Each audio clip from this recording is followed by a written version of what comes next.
All right, guys, we're back, and today we're talking about one of my absolutely favorite events in history. I love this. There's just so much going on here. So let's jump right into the Berlin Airlift. What we have to recognize first is that after World War II was over, the country of Germany, having been defeated, now we have to figure out what to do with it. And so what happens is it gets split into two halves.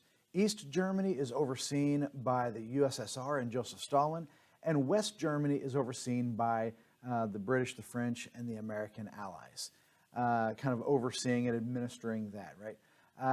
Now, that's kind of a convoluted, complex situation that's going on there, but the city, to make matters worse, the city of Berlin is in the same situation. It is so incredibly important to the people of Germany that we wind up taking the city, which is deep within East Germany, and we split it in half. So half of the city of Berlin is overseen by the communist of the USSR, and half of it is overseen by the Allies, with the United States taking primary responsibility.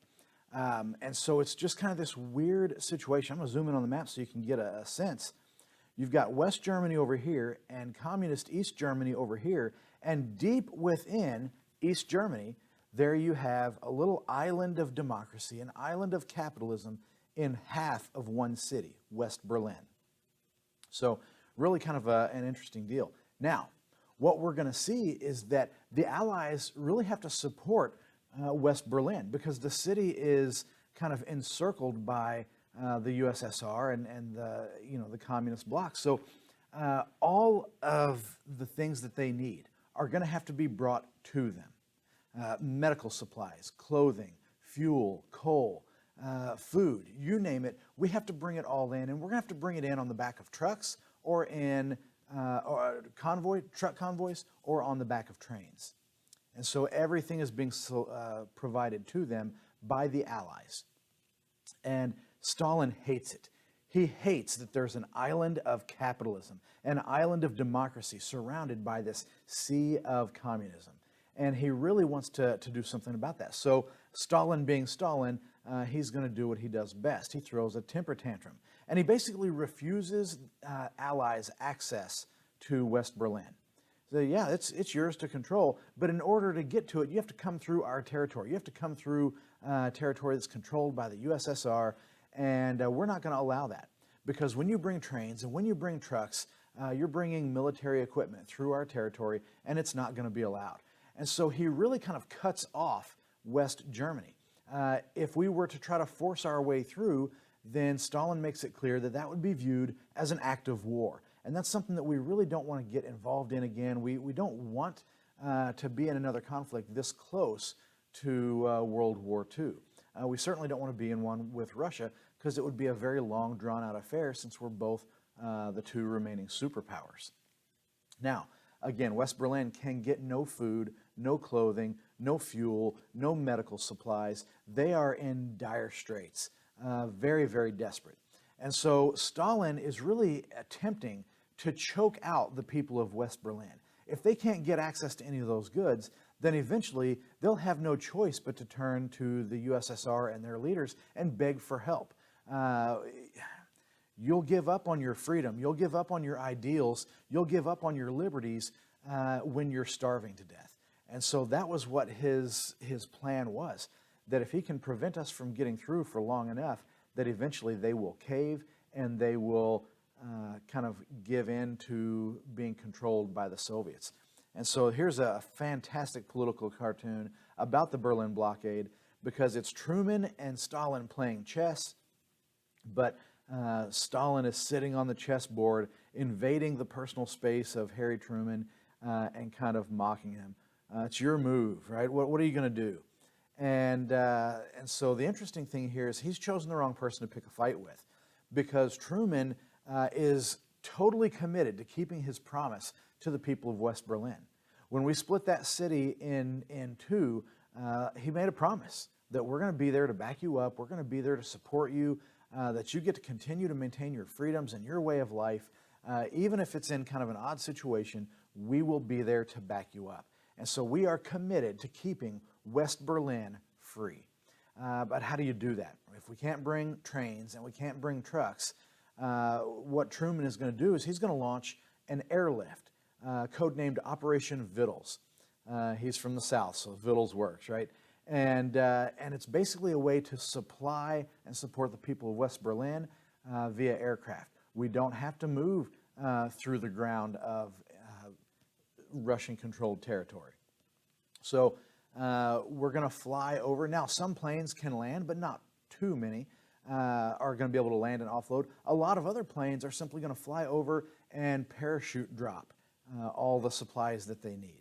And it's a dramatic deal. There was a lot of organization when you're talking about this many flights in terms of where they would take off from, where they would land, the altitudes at which they would fly.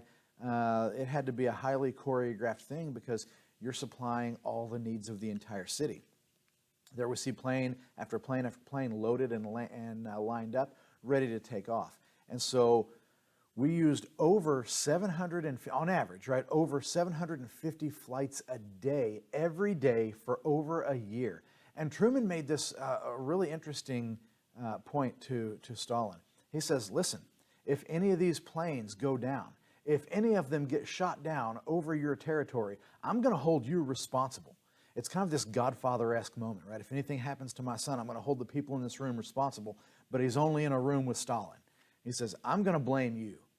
And if I blame you, there's going to be some serious consequences. And Stalin has to take this at least a little bit seriously because in all of human history, Harry Truman is the only person ever to have ordered the dropping of the atomic bomb. And so Stalin has to question whether or not he's serious, whether he means it, what type of reaction that would get.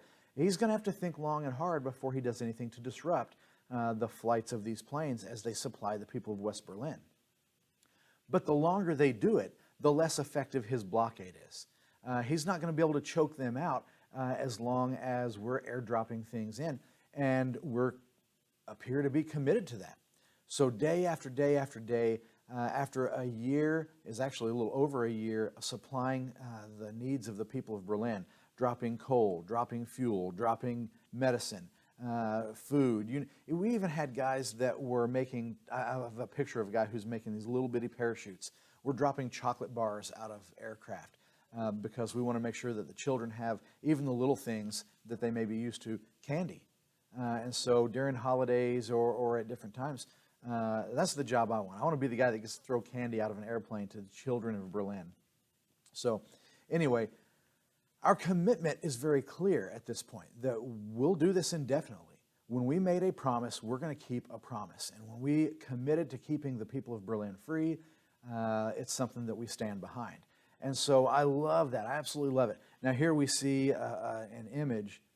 The blockade ends. Airlift wins. In May of 1949, Stalin recognizes that it's a futile effort, that the love of the people of Berlin for the United States and for democracy is really only being aided because we're the ones that are helping them. We're the ones that are providing what they need, and it's him that's keeping them kind of from getting through. So he eventually ends the blockade and allows transportation convoys to get through, and it's a huge victory for the Allies. It's a huge victory for democracy and for capitalism, and I love what it says about the United States, that we were willing to hold true to our promise, even when things got hard, even when it was a difficult situation. We said you're going to be free, and you're going to be free. So I absolutely love the Berlin Airlift. There's so much more to this than what I was able to get to, but go ahead and do a little research, guys. Subscribe so I can push more content to you. Make sure you like the video and leave me any comments. This is a fascinating part of history. So thanks for watching. I appreciate it.